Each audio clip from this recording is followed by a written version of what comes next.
Hello, everybody. Welcome to the DigiHealthDay 2022 student session. We're going to get started. We're running a few minutes late, but that's okay. We'll try to catch up on time and make sure that every presenter still has enough time to present their work, and at the same time still leave a few minutes for some questions and answers from anybody that's here on site and from anybody that is joining us online. So we have two moderators here. The first one is myself. My name is Oscar Blanco, and I'm joined by my co-moderator, Regina Escher. We'll do a brief introduction about ourselves. We'll explain how this session is going to run, and then we'll get started with some of our presentations today. So a little bit about myself. My role here at the Deggendorf Institute of Technology European Campus Rottal-Inn is as a researcher, and I'm also a PhD candidate in a joint PhD cooperation between the University of Agder in Norway and the Deggendorf Institute of Technology. My background is predominantly in physiology, but I've also done what was then called Master's Medical Informatics and is since now the Master's of Digital Health here. And I'll turn it over to my co-moderator to introduce herself. Hello, everyone. Also, warm welcome from my side. So my role is basically also research associate at the Deggendorf Institute of Technology. So my focus of research is on migration and health promotion.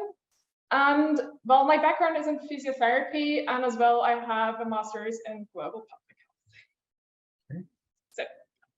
Thank you so much. So the plan for today is to give everybody a little bit of an experience with what the student research looks like going on here at the European Campus Rottal-Inn. The way that we're going to do that is we're going to be showing 4 student presentations from current or recently graduated students to get an idea of what sort of research, what topics they're working on, and at the level that they're presenting. So each of the student presentations will be moderated by the session, or will be evaluated rather by the session moderators, Regina and myself. We're also joined by Professor Dr. Horst Blumhardt. He's the Vice President of the Deggendorf Institute of Technology, and he is the founder of the European Campus. So he'll also be weighing in on these evaluations. The best presentation from the 4 students that you'll be seeing today will receive a €200 prize, and the second place will receive a €100 prize. We don't have the time, unfortunately, to share those results by the end of today's session, but instead the student session winners will be announced during the reception at the very end. Now, to wrap up this session, I'll be sharing a little bit of what I'm doing as a PhD candidate so that we can see the full spectrum of different research activities from the various students and researchers here. So we're going to begin with the first presentation as some of the people filter in here from a current master student. His name is Dr. Charles Ume. Dr. Charles, welcome. Thank you for joining us. And you are welcome to share your screen and begin your presentation when it's ready. Thank you. Okay, so I'm Dr. Charles Ume, and I am a medical doctor and telemedicine physician in Nigeria, and also a master's in global public health student, DIT. So I'm going to be talking about my research topic, which is on the acceptability of telemedicine platform for healthcare service delivery among people living in remote areas of Anambra State, Nigeria. I hope you can see my screen. Yes, we can all see your screen. Thank you. So basically, the purpose of my research was to assess the acceptability of using a telemedicine solution among people who live in remote areas of a city in Nigeria, and also to assess and analyze suggestions for improvement of telemedicine solutions through getting information on target beneficiaries through questionnaires, and also to discover the barriers and challenges with using telemedicine platforms among the target beneficiaries. So the methodology we used for the research was basically a descriptive cross-sectional non-experimental design, where we interviewed the respondents using a structured questionnaire And through the questionnaire, we were able to get data on the knowledge and acceptability of people towards the use of telemedicine. And also, we were able to interview a total of 312 people. And after the interview, we analyzed the data from the interview using SPSS and descriptive and inferential statistics. So based on the study, we were able to find out that 80% of the participants were comfortable with using telemedicine for access to healthcare service. And most of the participants had a suggestion that telemedicine can be able to give them good access to healthcare and also access to their health record at every point in time. And also most of the participants of the research were of the opinion that a USSD platform and other low internet usage platforms can actually help them to access doctors, since most of them live in areas without internet.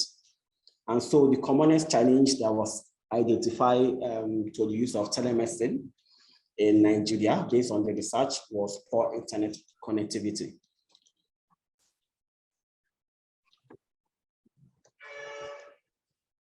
And so, based on the findings from the research, it was concluded that telemedicine have been proven to increase access to basic healthcare services for people in remote areas of Nigeria, and that USSD code system seem to be the preferred telemedicine platform, and also that poor access to internet limits access to video telemedicine platforms. And also there is poor adoption of low internet platforms like USSD code for telemedicine in Nigeria. So the recommendations based on the research is for more investment in telemedicine in Nigeria and other developing countries, and also for more extensive research study on access to telemedicine in the country, and for more collaborations between researchers in Nigeria and other developed countries in the research on telemedicine, and also for more adoption of low internet usage platforms such as USSD code and SMS systems for telemedicine in Nigeria. Thank you. Thank you very much, Dr. Ume. Thank you for your presentation about your research on telemedicine in Nigeria. If anybody here, whether online or in person, has any questions about any aspect of the research that Dr. Ume just finished presenting, you may raise your hand and ask. Yes, in the back, I'll bring the microphone to you so he can hear you.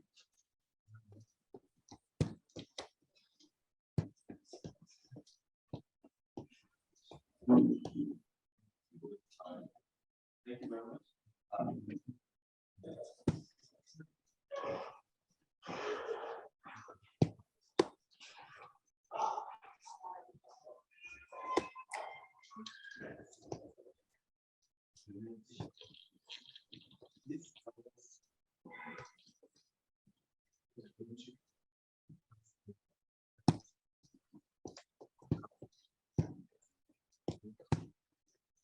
Resistance is also a barrier. Then resistance to change, like most people. So if this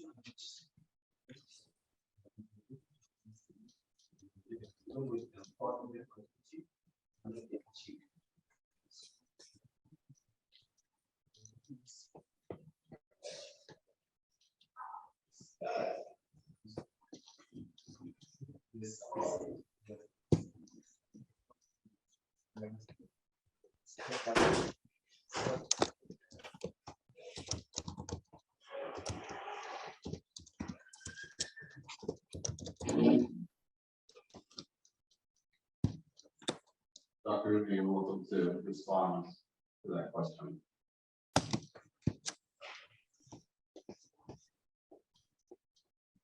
Can you still hear us?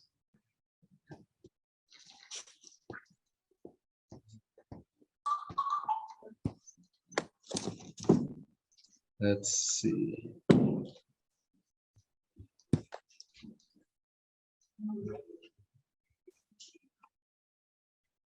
Dr. Ume, were you able to hear the question from the audience? And can you still hear us? I didn't hear any of the questions. Sorry. Yeah, so the question was about the barriers of telemedicine implementation that you had described a little bit. Things ranging from the resistance to change, things like some of these traditional doctors not really being open to these. How would you describe the approach to trying to overcome some of these different barriers of implementing telemedicine in a place like Nigeria? Okay, so the barrier that is caused by the low internet system and the low bandwidth of the internet, which is in the country, can only be overcome when the telecommunication system in the country is strengthened. And from my experience as a telemedicine physician, these have been the strongest barrier to video conferencing in telemedicine. So for that barrier to be overcome, the telecommunication providers in the country will have to strengthen their connectivity and internet system so that patients and clients can be able to have comfortable telemedicine platform without internet-induced barrier. All right, thank you so much. We also have some questions here in the chats, starting from the question from Q. If I understood you well, your research was both qualitative and quantitative. However, you did not mention how you analyze your interview feedback. Could you describe a little bit more about the process that you used to analyze the contents that you covered in your interviews? Okay, so the research was both quantitative and qualitative because some clients that had difficulty with writing were only able to be asked questions using key client interviews. Okay, so for clients that participated in the key interviews, the data from the interviews were collected and analyzed qualitatively and subjectively. Okay, but most of the questions that were asked as part of the interviews were actually those that were contained in the questionnaire. Okay, so the same methodology that was used for the analysis of the quantitative aspect of the research was also used for the analysis of the data and answers from the qualitative interview. Thank you. All right, thank you so much. So that'll end the question round. So thank you very much for your presentation, Dr. Ume. And we'll be moving on to the next one. So a round of applause for Dr. Ume. Thank you, everyone. Thank you.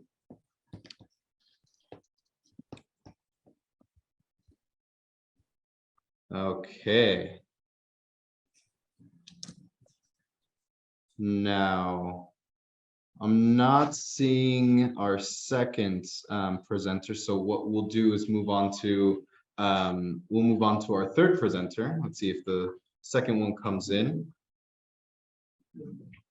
And let me bring up the PowerPoints here, and we'll get started on the next one.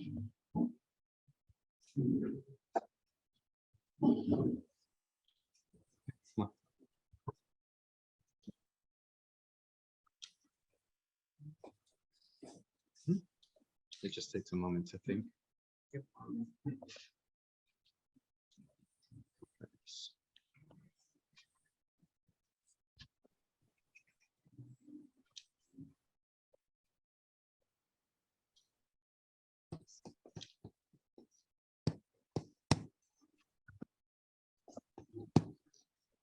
Right. Ready? Okay. Okay.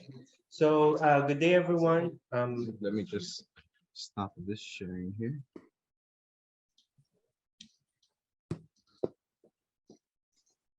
Right, whenever you're ready. Okay, so good day, everyone. My name is Brian, and I will be presenting predicting dengue in the Philippines using artificial neural network. So the Python notebooks and the data set is available in my GitHub. You can go there using this link, or you can scan this QR code. The QR code will appear again when I discuss the methodology later on. So what is, it's not,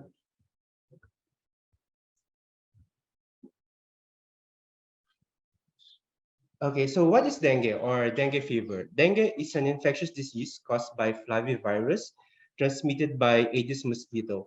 And most of dengue cases occurs in the tropical and subtropical regions in the world, which affects globally 50 million people per year.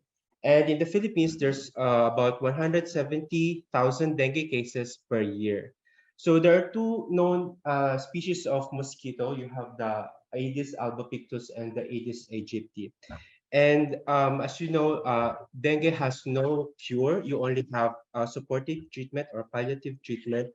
And you also have vaccine, but you need to fulfill the pre-vaccination criteria for you to be vaccinated. So an adult Aedes mosquito lays egg just above the waterline of a stagnant water, and its life cycle will then proceed to the larval stage, pupal stage, and adulthood. And then in warm and humid environment, the egg will transform into an embryo within 48 hours. And once the egg and the embryo is developed, it can endure desiccation up to more than a year. And the adult mosquito typically emerges from an egg after 10 days. So the blood meal, which is where you will have contracted the infection, is an important behavior of the mosquito because it promotes maturation of their eggs. And the dengue mosquito and the dengue virus is transmitted during the blood meals.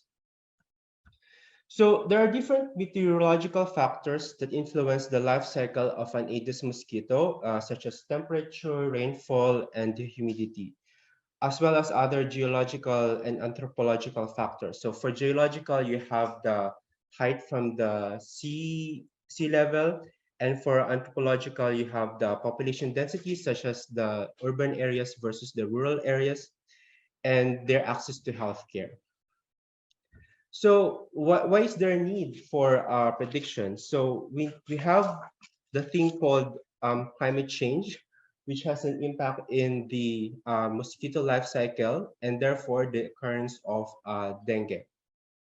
So it can manifest as extreme values of weather variables, and this could fall in the form of like category 4 typhoon, flooding, drought, and etc. So if we can predict this, if we can use these weather variables as a pattern, we can therefore predict the occurrence of dengue. And therefore, we can launch a different preventive measure to avoid having staggering incidence of dengue. And in this research, by the end of this century, dengue epidemic potential for Aedes aegypti, the picture in earlier, could occur in Madeira, Malaga, Athens, Rome, Paris, London, Amsterdam, Berlin, and Stockholm if the current greenhouse gas emission will continue. So there are different statistical and machine learning techniques in predicting dengue. So the most popular among the statistical method is the ARIMA and the SARIMA. And with machine learning, it's the random forest and gradient boosting. So for my methodology, there are all the 17 administrative regions in the Philippines are included, and the time frame is from 2013 to 2018.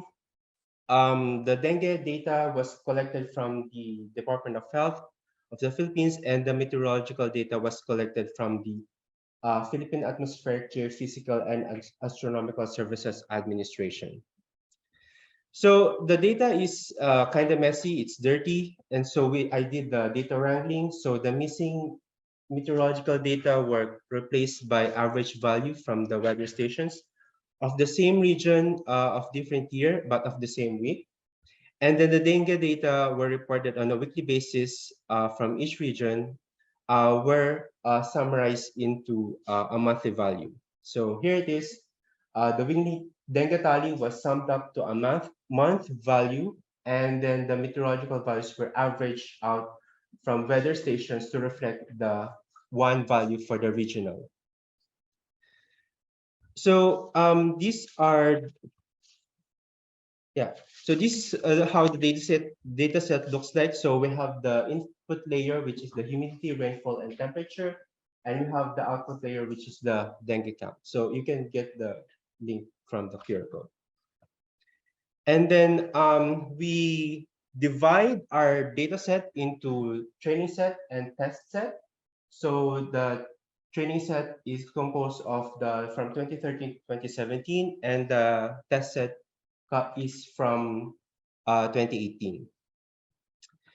And then we create our artificial neural network. So this is the visualization of how the architecture looks like, and that's the Python code. So in the Python code, I use, so you can see you have the three input, the yellow one, and you have one output, which is the green one.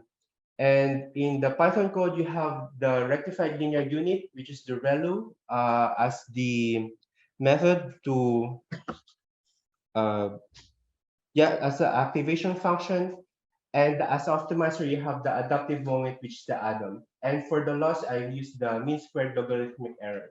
So this whole thing was trained for 48 batches by 500 iterations.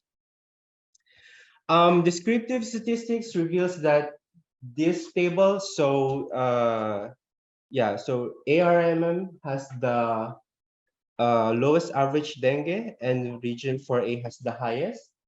NCR has the lowest humidity, while CAR has the highest. Region 12 has the lowest rainfall, and region 7 has the highest. So yeah.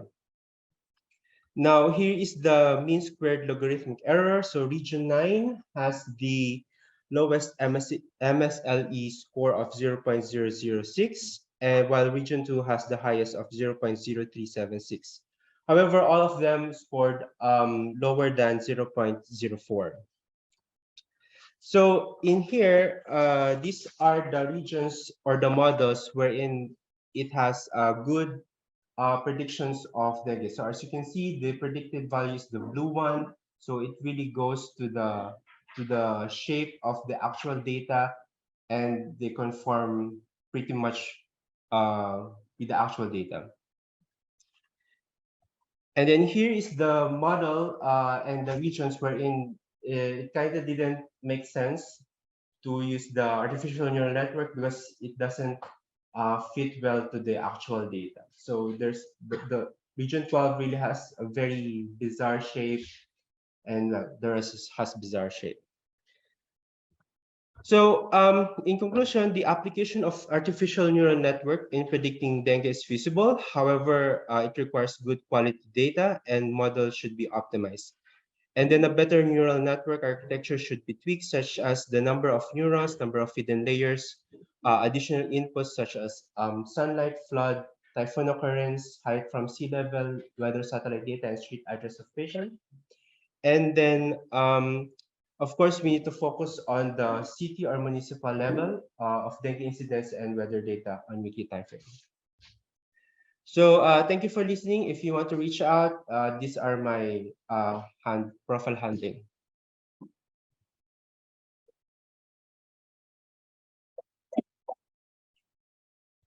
Thank you very much. So we have about 5 minutes for any questions that someone might have. We'll start with this question in person. We get 5 minutes, so those online can hear as well. Thank you for your excellent presentation. I just have one question. That is, when you deal with the missing data in your sample or study, why did you choose the eHealth to eHealth imputation for the, or should I say, mean imputation for the missing data handling? Why specifically that mean imputation? Why not the other methods to replace or deal with missing data? Thank you. So the simple answer is it's easier for me. It's convenient for me. So that's really the only answer I can give you. computationally and personally, that's the easiest and most convenient for me. That's why I do it. Yep, nothing else. Yep.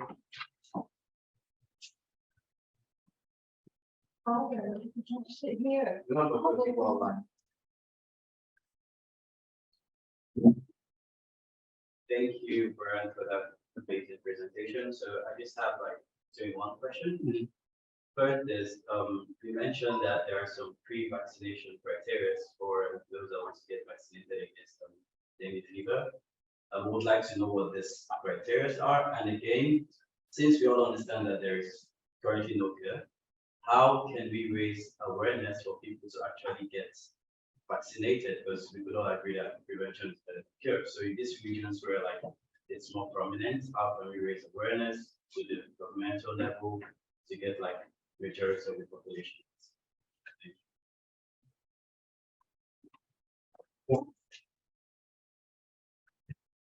Okay, so I can only speak from the context of the Philippines because that's what the government I know. Okay, so in terms of the criteria for the vaccination, first you need to have at least one incident that you have a dengue before that is confirmed either by PCR test or by an antigen test.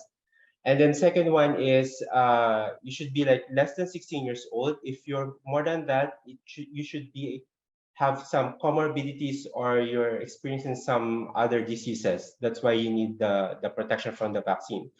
Now, in terms of vaccination, why is it not being implemented in the Philippines? Because it was politicized before. So I'm not going to name names of the president, but it was politicized before, wherein even though the child doesn't fulfill that criteria of having a previous infection from dengue, they still give the vaccine to that child. And so what happened is some child really have this adverse reaction, and like 16 of them died.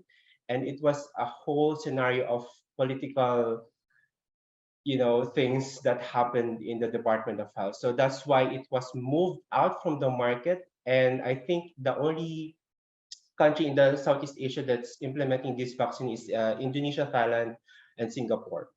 And in the Philippines, it's not.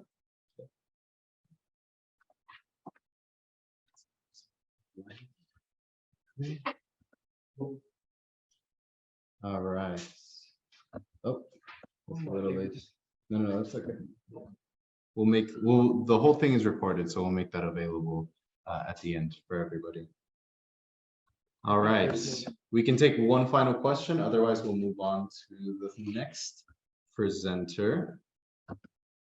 Doesn't look like there's any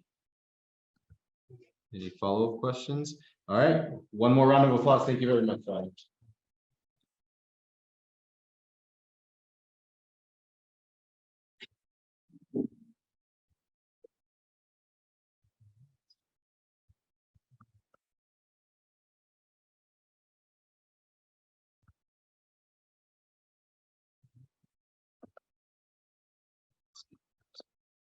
Ready to go? Okay.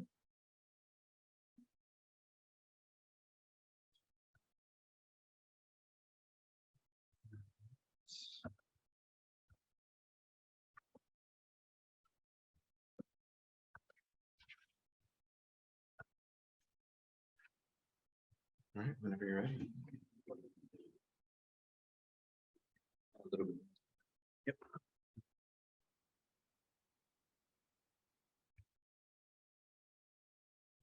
Good morning, everybody.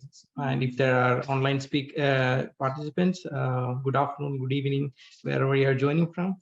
My name is Jishan J. Mulamkulam, and I'm a research associate here in European campus Rottal-Inn. And the title of my presentation is There a Need for More Digital Health Education? We come to this question when we, as an educational institute, wanted to build a course for digital health for the people around the world. And it was necessary we do a needs assessment test, and which was my research here. And this was a cross-sectional mixed method online study. And this is all we have a presentation. First, I will give you a short introduction of the topic, the methodology. We'll focus a little bit more into the result and discussion. and followed by conclusion and recommendation. All these data you probably might be already be knowing, because that's the reason you all here. We all live longer because of the advancement in medicine, and it's a good thing. And at the same time, those diseases that have a chronic nature will stay with us longer. And what's the problem would be is that with this, these are just the few among the plethora of chronic diseases, and nearly 50% of the population take up the whole cost. And the proportion of death from chronic disease is expected to rise by 50%, 70% by 2030. And in addition to the health problems, we have a problem in healthcare quality. It is exponentially high due to the increasing scarcity of qualified, competent healthcare professionals, as well as increase in burnout of healthcare professionals. And what will happen if we are going forward with this?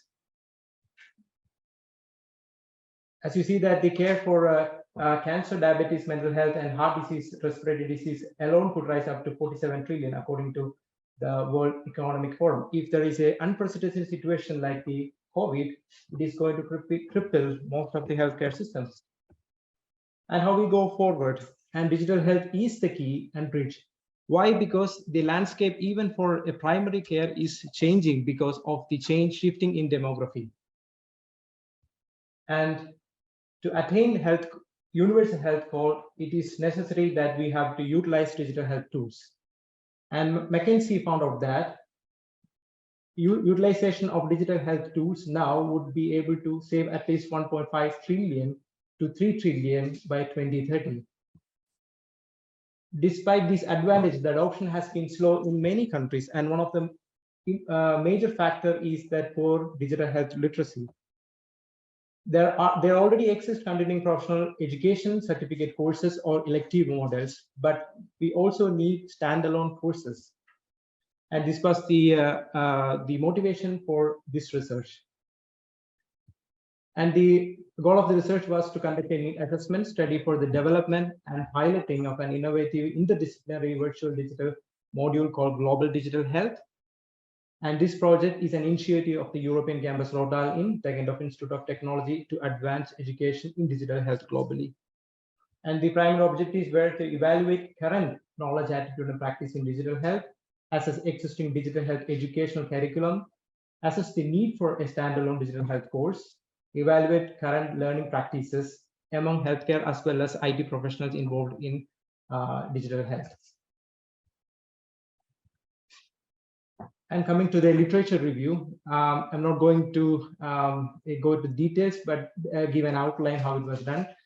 Important relevant indexed as well as common grade literature publication from the year 2010 to 2022 was included.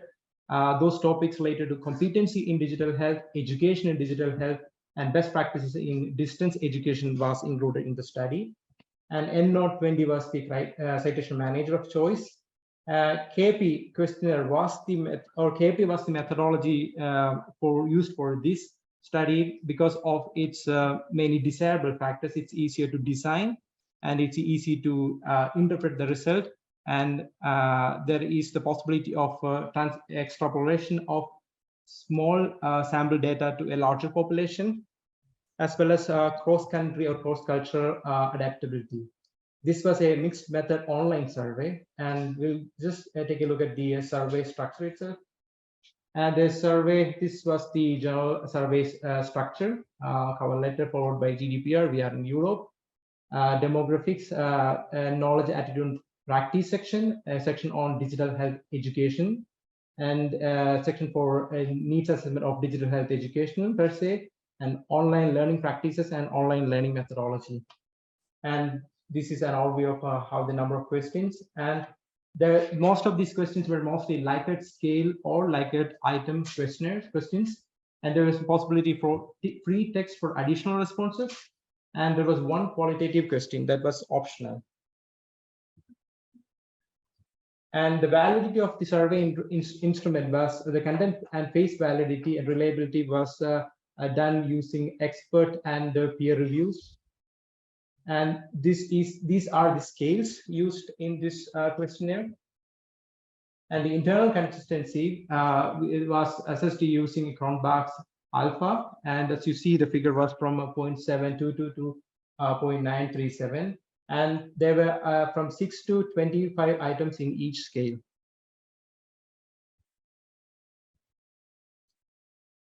So now we're coming to the sample size and data collection and analysis. Okay, sample size calculation for an unknown population for a KAP study. I used this graph. This is a general graph for KP studies. As you see that we, for most of the science researchers, we go with the 5% standard error. So we need at least 400 responses. Convenient snowballing sampling methods were employed. Lime Survey was the online platform for the survey tool. The survey tool was distributed through electronic methods using social media as well as personal messenger softwares. And Microsoft Excel and IBM SPSS was the tools used for analysis. For the descriptive statistics for the nominal data, proportions and frequencies were used. And for ordinal Leica type data, proportions, frequencies, contingency tables were used. And for data visualization, Leica data was plotted as a stacked bar charts. For inferential statistics, non-parametric test was used. Chi-square test as well as man-Whitney U test was also done. Now coming to the results, we'll take a look at the characteristics of the data set itself. These are the important findings. There were results from 27 countries and mostly from the Europe region, followed by Asia, North America, Africa, and Australia. As you see that there's higher concentration of participants from India as well as from Germany. And most of the professionals were medical practitioners, followed by allied health professionals, then nurses and allied health specialists. And in the digital health knowledge, attitude, and practice, we asked the question, how familiar are you with the following field? And these are the fields that are mostly related to, or as we would know, that it's the umbrella term. We use digital health and umbrella term for the others as well. So as we see that nearly more than 75% are aware with the telemedicine, telehealth, as well as digital health itself. And with this, we were asked the participants to report if they know or they are familiar with the definition of digital health from WHO, and 47 responded that they know, and 37 responded they don't know. And out of these 37, it is interesting to know that 13 were physicians. And we asked to self-evaluate their knowledge, competence, and skills regarding the following. And these are, on the right side, are the important areas of teaching that we follow in digital health masters here in European campus Rottal-Inn. As you see that nearly more than 50% also said they are having a beginner or at least expert level competency with the eHR, telemedicine virtual visits. And it is interesting to know that the lower three, or lower, at least I would say, the virtual or XRs are still catching up. And as you see that how frequently they are using these technologies in their daily practices. And more than 80% or nearly 80% of them, they said that they use it frequently. And frequency is that routinely means more than once a week. And we asked about to rate if this routine use of these technologies in mainstream basically improve the outcome. And nearly 70% or more than that agreed that eHR, telemedicine, as well digital imaging, PACS, DICOM will have will improve the outcomes. It is interesting to know that even though now people don't use digital health PACS and DICOMs, they still see that it is going to improve the outcomes. the following will adopt in mainstream practice in their country, and nearly 80% have said that EHR, telehealth, and digital health or digital imaging PACS will be also be used in their countries. And we come to the digital health education. We asked the participants to report if they had already an education in digital health, and nearly 50% have said that they don't have. And among these 50% was the physicians. Yeah. And we come to ask the most important question: do you think there's a need for more digital health? Apologies, there's a error here. It's 55%. So it's nearly 85% of them either agreed or strongly agreed that there is a need for more digital health education. Among it, they nearly 90% of them that continuing professional development courses are the best way to go forward. And do you think there's a need for stand alone in the professional course in digital health? And you see that nearly 50% also agreed or strongly agreed that they think there's a need. Coming to the online practices, as you see that nearly 43 said that they have very good online learning skills, and 38 of them said that they use online learning tools routinely. And we assess the difference among the two groups, those who had education and those who do not have education in digital health.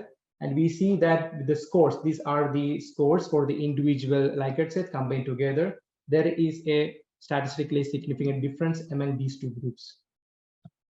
And coming to the limitations, the response rate was lower because there was only 77 response, which was far shorter than the 400 we expected. The language was a barrier for this study, and the KAP survey itself, because when we are using Likert scale in KAP, there is a possibility that because of social disability, we are tend to rate it higher. I just want to go to the conclusion. Yeah, is there a gap in the level of digital health competency? The results show that there is a statistically significant evidence of gap. And is there a need for more digital health education like a standalone courses? More than 90% reported that. And can we leverage online learning for developing something for this?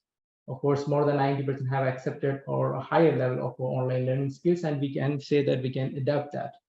What was the weaknesses of this research? The sample size was not meeting the required standard figure, which might have been resulting in some bias and for cause of more margin of error.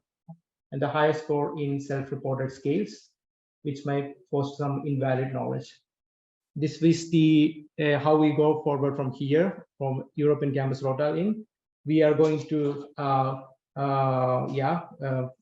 join these dots and make the global digital health for all. Thank you.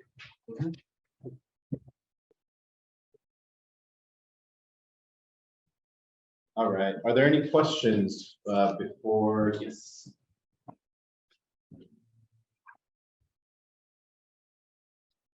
Thank you for your presentation. The students of Deggendorf technology are your study participants, right? Is so when calculating the sample size, why did we take the unknown population term if the population is known already? And the second question is, when searching for the literature, did you use the image term or just the general term in the literature of any other literature?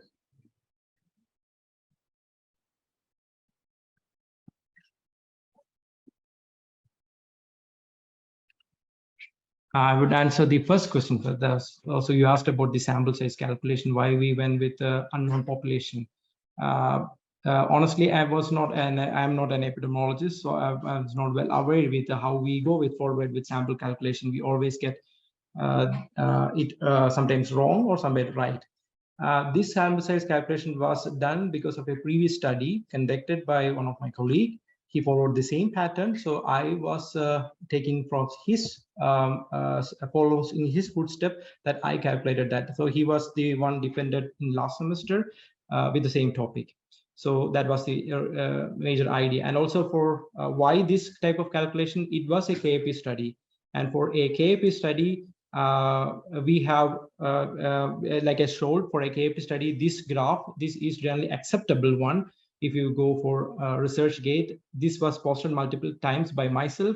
I asked this question to multiple epidemiologists all over the platform. What is the best way to go forward? And many of them recommended this calculation would be appropriate for this study. And coming to the second question, you asked me, come again? Mesh terms about searching. So mesh terms we usually use mesh terms in PubMed. So PubMed would be the platform that we will use for such as I mentioned that I did not explain how the research was conducted. Of course, we used mesh terms for searching the literature. That was how we retrieved most of the literature's papers included in this research. Thank you. Thank you for your question. Yeah, you just leave it on it. Okay, it doesn't look like we have any questions online. Any other questions here in person or online before we move on? All right, since there are none, one last round of applause. Thank you very much.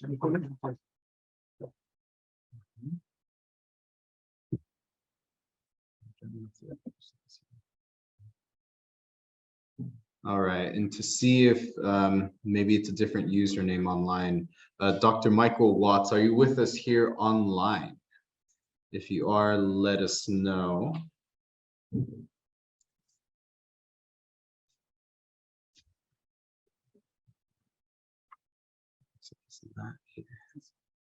No, so then I'll just let you in and we'll do something.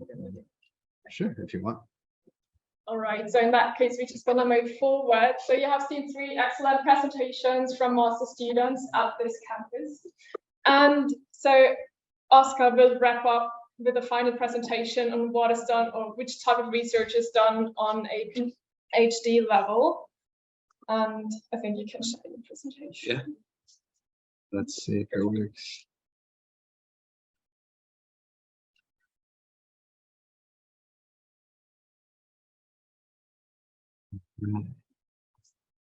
Excellent. All right.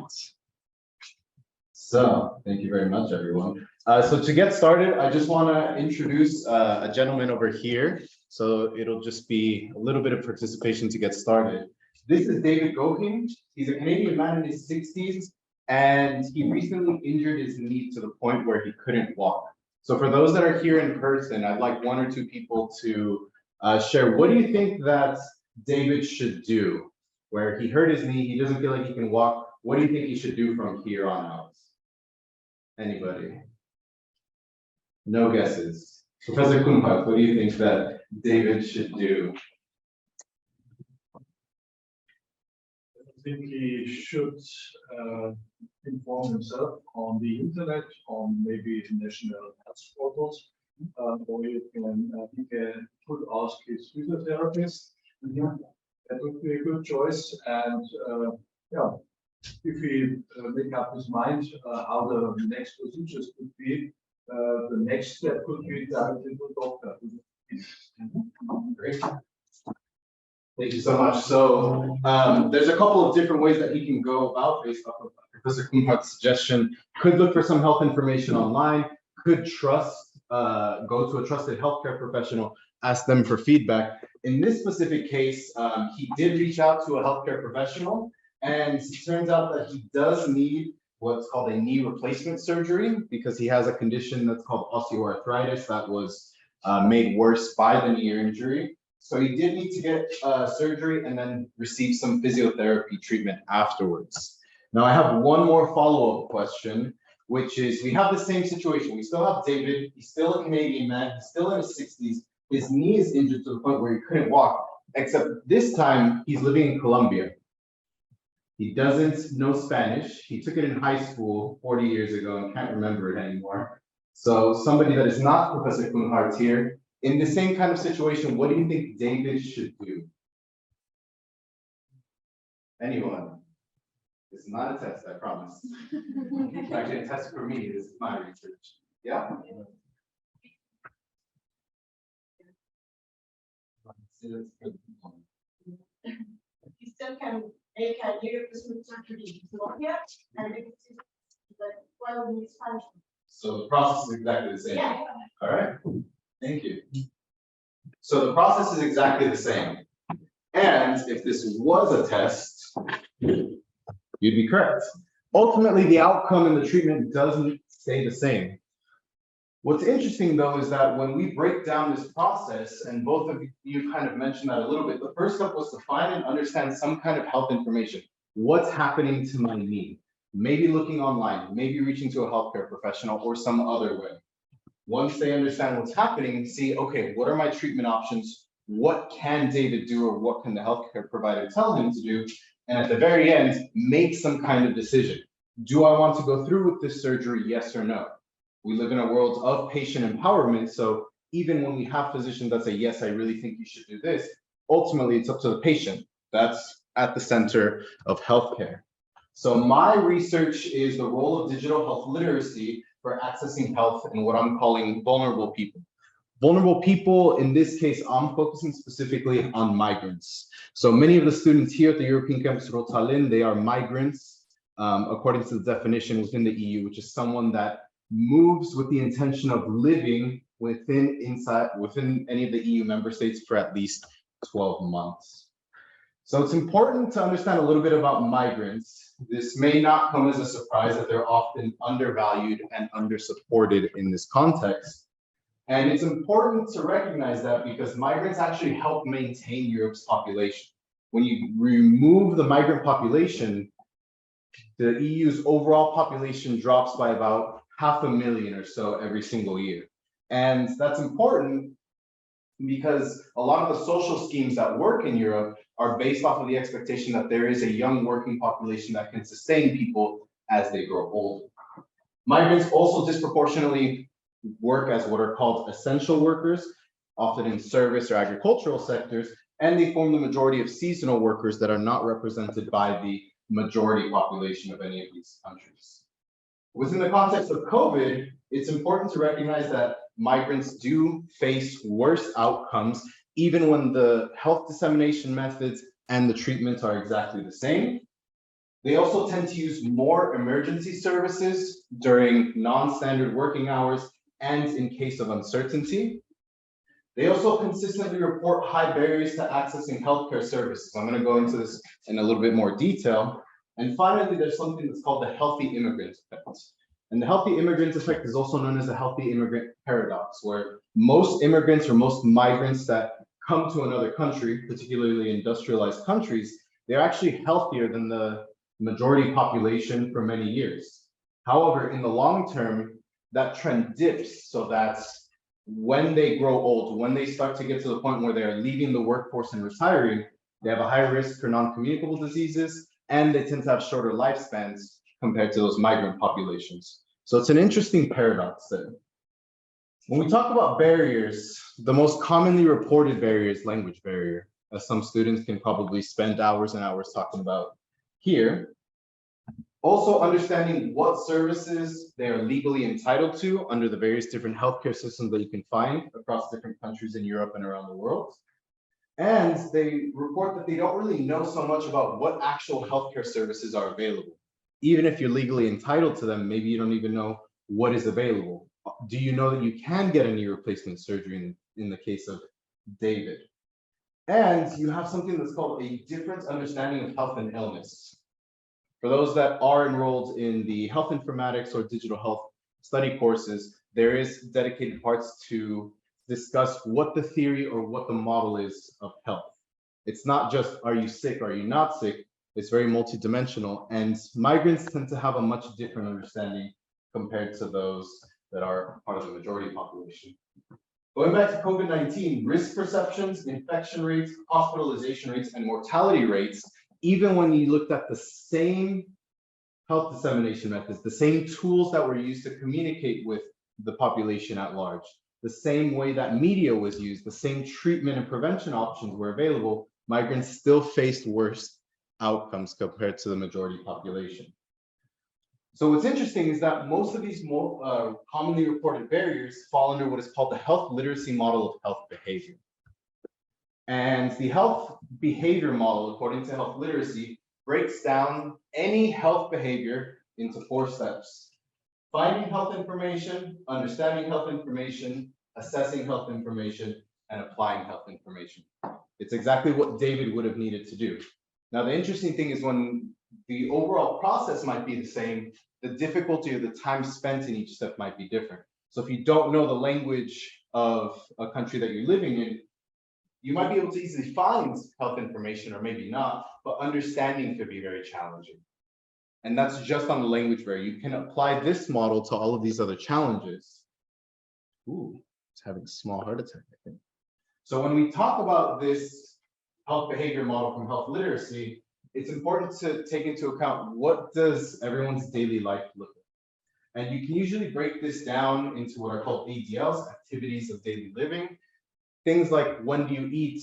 When do you go to sleep? Do you have a regular schedule? What kind of job do you have? And when do you actually go to the doctor? Is it only when you're feeling a little bit sick? Is it when only if you can't get up out of bed? Everyone has a different way of perceiving that. And so this model is in the middle of all of these kinds of activities. And at the same time, it's also what informs the connection between someone's daily life and the way that they engage with any of the major offerings of a healthcare system. And that's where health literacy comes in, which is important. It's a very recent field, but I focus on something that's a little bit more specific than that, which is how does that relationship look like when you introduce technology into it? In theory, technology just helps us with whatever processes we would normally do, communicate with other people, share information, whatever it might be. But in reality, we know that it's not quite a straightforward relationship. And that's where digital health literacy comes in. So my research takes a health promotion-based approach. The specific research question that I'm tackling is, how can a digital health intervention address migrants' barriers to accessing health in the context of primary health care? We have the understanding that modern health, is what you heard this morning likely, and we will continue to hear throughout the day, is that the digitalization of health should address all people, not just the majority population, not just one religion, not just one social group, or however you want to break it down. It should do so for everyone equitably. There may be different steps and different barriers for different groups, but since I'm focusing on migrants, how can we get these outcomes to the same level as those in the majority population? We know that translators and interpreters aren't sufficient or economically viable at scale. They are important, and research shows that this is helpful, but how can you do that for an entire population, particularly when we look at a country the size of Germany? Whatever solution or whatever type of digital health intervention we look at should be able to connect, but also integrate migrants into the healthcare system. It's not just, hey, here's a Google Translate version of everything that's happening. It's having a real in-depth understanding of what's available and how to actually engage with it. So I'm only in the early stages of my research, but here's what my research plan looks like. It's a mixed level approach that combines what I'm calling this research approach, because it's a top-down approach towards things, while also adopting a bottom-up approach that directly incorporates the lived experiences of migrants. When we look at the research approach, it's going to start with a scoping literature review of migrants' perceived barriers to accessing healthcare and unmet health needs. I worded this very specifically because these are perceived barriers.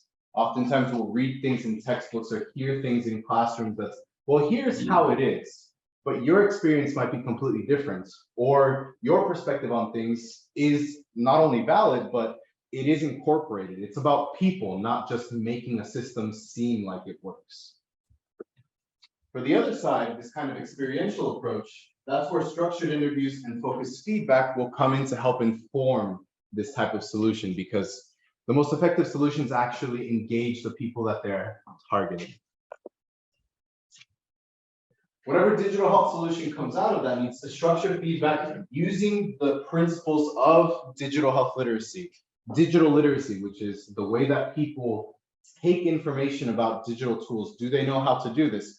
Can any of you imagine your grandparents using telemedicine, for example? If the answer is yes, that's amazing. And if the answer is no, that's probably what the reality looks like for a lot of people. So how can you accommodate these kinds of things?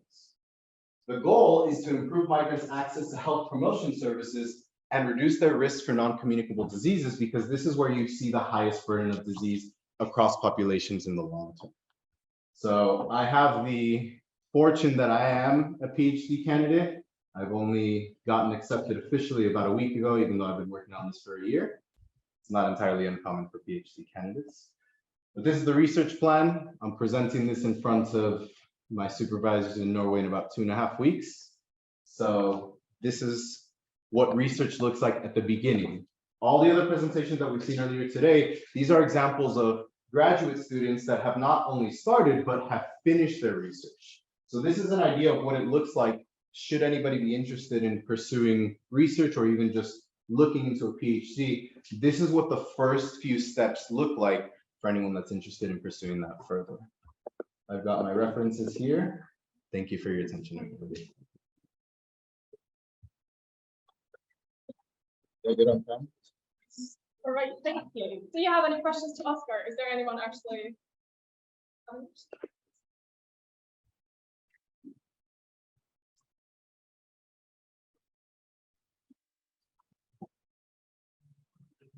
Can you put it a little closer to your? Yeah. Mm-hmm.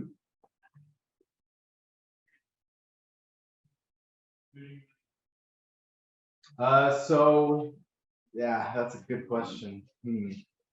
Let's see. Instead of spending the next 30 minutes explaining all the problems that I have, I'll summarize it in about 30 seconds. So, the most consistent problem is that research on migrants is very inconsistent. Not that the research doesn't exist, but the specific focus is usually disease-based or a more specific population like refugees or asylum seekers. And it's very difficult to compare outcomes across healthcare systems. We're currently physically in Germany. For those that are here, that's a completely different healthcare system than my supervising university in Norway. You have a national health insurance scheme in one country versus a social insurance-based scheme here. So it's difficult to compare, and a lot of the research is not consistent with how they measure these things. So that's where the goal of health literacy comes in, because the research that we've seen in the past 2 to 3 years is actually coming close to providing a common format of comparison. So that's not just the problems, but kind of how I'm assuming that I'll handle this. Thank you. Any other questions? In person or online? All right. Then let's take a look here and see one more time. Do we have Dr. Michael Watts or Dr. Michael Watts? Are you with us here?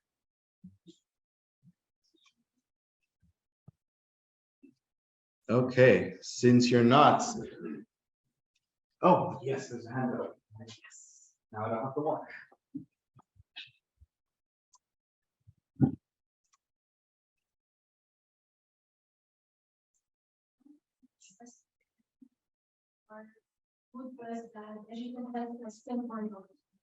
Which people? Elderly people, you said? Okay. Mm-hmm.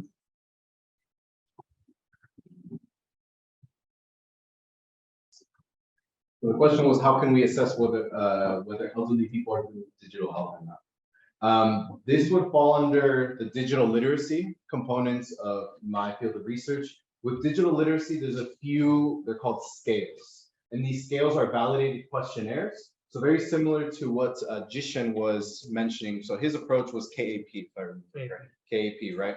So digital literacy scales, that's its own subfield of research.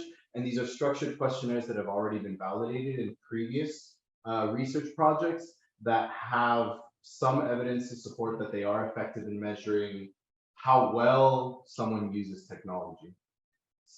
The challenge with elderly people is that some of these scales focus on specific technologies, which can be very helpful, except that some of these scales came out about 15 years ago. So it's, you know, have you heard of a computer? Do you use a PDA, for example?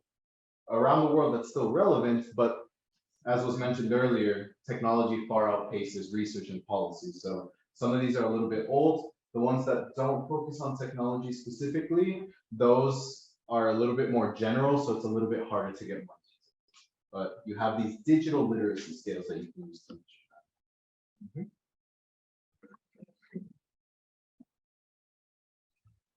that. Okay, so that wraps up our presentation since Dr. Watts seems like he isn't with us here. So what I'll do, since we're about 30 minutes early, for those that are here in person, you can get an early start to the lunch. They'll be setting up pretty soon.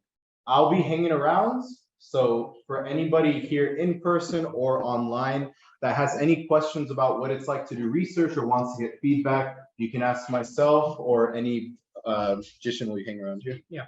And Jishin will also be available. Brian, are you going to hang around here for a few minutes? So if anybody has questions about the research process, you're welcome to ask us. We'll leave the recording on. We'll keep an eye on Zoom, so anybody that's here virtually can also feel free to ask for any kind of feedback. But I will end the recording for the DigiHealth Day. So thank you very much, everybody. And further to the conference.